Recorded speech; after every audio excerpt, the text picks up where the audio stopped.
Dictation start होगा 5 second बाद। Start. महान व्यक्तित्व सुभाष चंद्र बोस का जन्म 23 जनवरी 1897 को उड़ीसा प्रांत के कटक शहर में हुआ था। उनके पिता जानकीनाथ बोस एक प्रसिद्ध सरकारी वकील थे, जिनके पूर्वज पश्चिम बंगाल के 24 परगना जिले के केदालिया गांव के निवासी थे।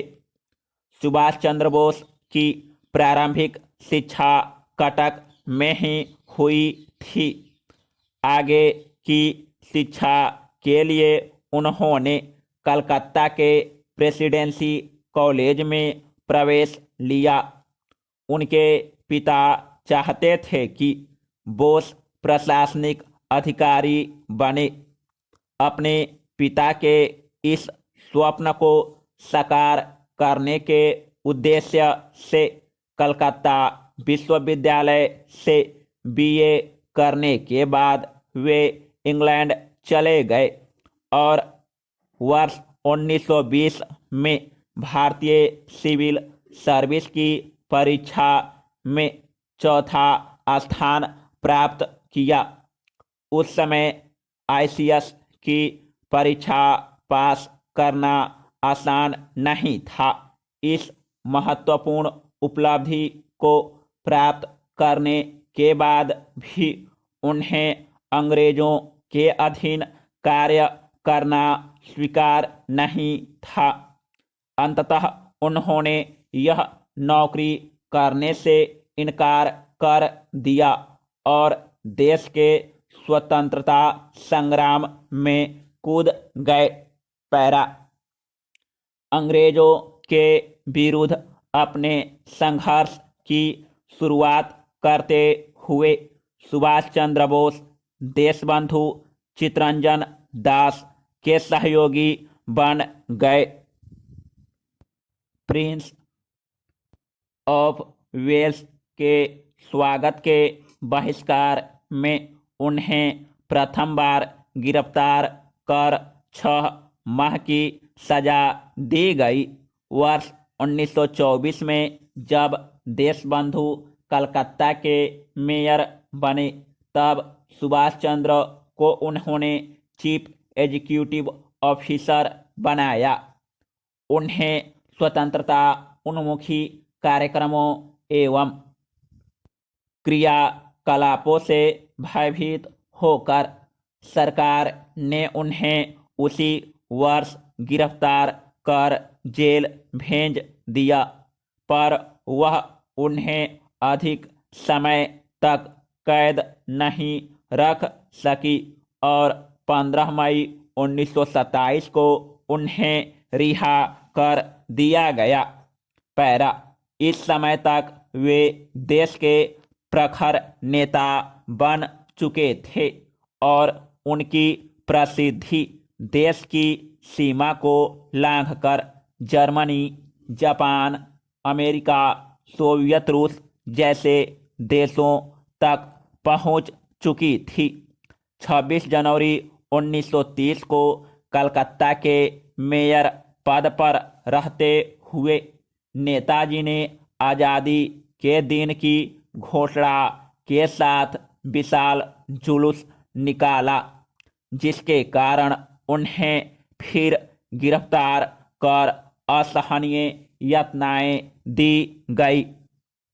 जेल में उनका स्वास्थ्य जब अत्यधिक बिगड़ गया तो वे सरकार ने उन्हें इस शर्त पर रिहा किया कि वे रिहा होने के बाद सीधे यूरोप चले जाएंगे। अतः वे रिहा होने के बाद अपने संबंधियों से मिले बिना ही वायुयान द्वारा स्विट्जरलैंड चले गए। यह वास्तव में सरकार की सोची समझी चाल थी। पैरा। उन्हें रिहा नहीं किया गया था, बल्कि निर्वासन दिया गया था और यह बात तब स्पष्ट सिद्ध हो गई जब अपने पिता की मृत्यु पर स्वदेश लौटते ही गिरफ्तार कर उन्हें उनके घर में ही नज़रबंद कर दिया गया। लगभग एक माह तक वे इसी तरह नज़रबंद रहे। इस दौरान उन्हें किसी राजनीतिक चर्चा में भाग नहीं लेने दिया गया, अतः वे पुनः यूरोप लौट गए। विदेश में रहते हुए देश की सेवा करना बहुत कठिन था और ब्रिटिश सरकार ने उनसे स्पष्ट कह दिया था कि भारत में वे केवल जेलों में ही रह सकते हैं। फिर भी वे स्वदेश लौटे। इसका परिणाम यह हुआ कि उन्हें पुनः गिरफ्तार कर लिया गया। उनकी गिरफ्तारी से देश भर में क्रांति की लहर फैल गई, पर सरकार टस से मस नहीं हुई। इसी बीच उनके बिगड़ते हुए स्वास्थ्य को देखते हुए उन्हें पहले की तरह पुनः रिहा कर दिया गया। पैरा। सुभाष चंद्र बोस अपने राजनीतिक जीवन में भारतीय राष्ट्रीय कांग्रेस से जुड़े थे। वर्ष 1938 में कांग्रेस के हरिपुरा अधिवेशन में वे गांधी जी द्वारा नामजद उम्मीदवार पट्टाभी सीतारामैया के विरुद्ध अध्यक्ष पद का चुनाव जीतने में सफल रहे। पट्टाभी सीतारामैया की पराजय को गांधी जी ने अपनी पराजय बताया। सुभाष चंद्र बोस गांधी जी का बहुत सम्मान करते थे, अतः दक्षिणपंथी कांग्रेसियों के असहयोग को देखते हुए उन्होंने कांग्रेस से त्यागपत्र दे दिया और फॉरवर्ड ब्लॉक नामक नई पार्टी की स्थापना की। बंगाल में उठ रही क्रांति को देखते हुए उन्हें वर्ष 1941 में फिर गिरफ्तार कर लिया गया और उनके घर पर उन्हें नज़रबंद करते हुए उन पर कड़ा पहरा लगा दिया गया। फिर भी वे यहाँ से भेष बदलकर भागने में सफल हुए। पैरा। यहाँ से भागकर वे काबुल होते हुए जर्मनी पहुँचे। उस समय जर्मनी का शासक तानाशाह हिटलर था। उसने उनका यथेष्ट सम्मान किया और दक्षिण पूर्वी एशिया जाने की उनकी योजना को समर्थन व सहयोग भी दिया। जून 1943 में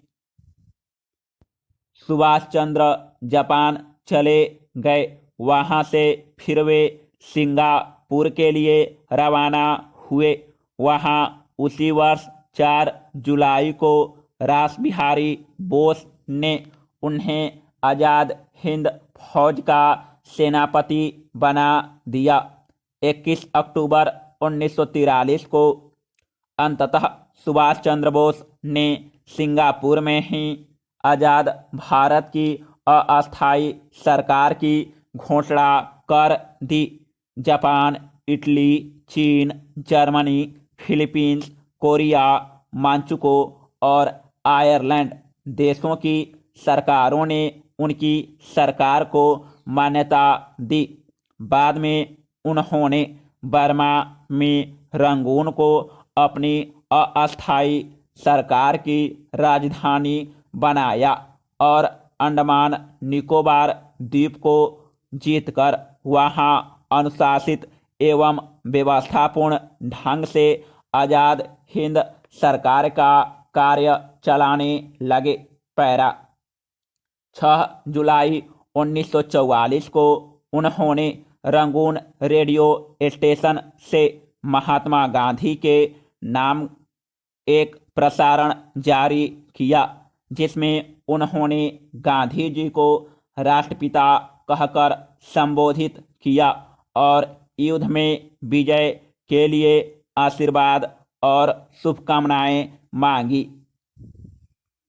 दिल्ली चलो का नारा देकर उन्होंने अपने सैनिकों का उत्साह बढ़ाया एवं कोहिमा एवं मणिपुर के युद्ध में अंग्रेजों के दांत खट्टे कर दिए, परंतु ब्रिटिश सरकार की वायुसेना के सामने आज़ाद हिंद फौज कब तक टिकी रहती। पैरा सुभाष चंद्र बोस को रंगून छोड़ना पड़ा और 19 मई 1945 को अंग्रेजों ने रंगून पर पुनः कब्जा जमा लिया। आज़ाद हिंद फौज को इस युद्ध में भले ही हार का सामना करना पड़ा हो, पर ब्रिटिश सरकार के प्रशिक्षित सैनिकों के छक्के छुड़ा देने वाली झांसी रेजिमेंट की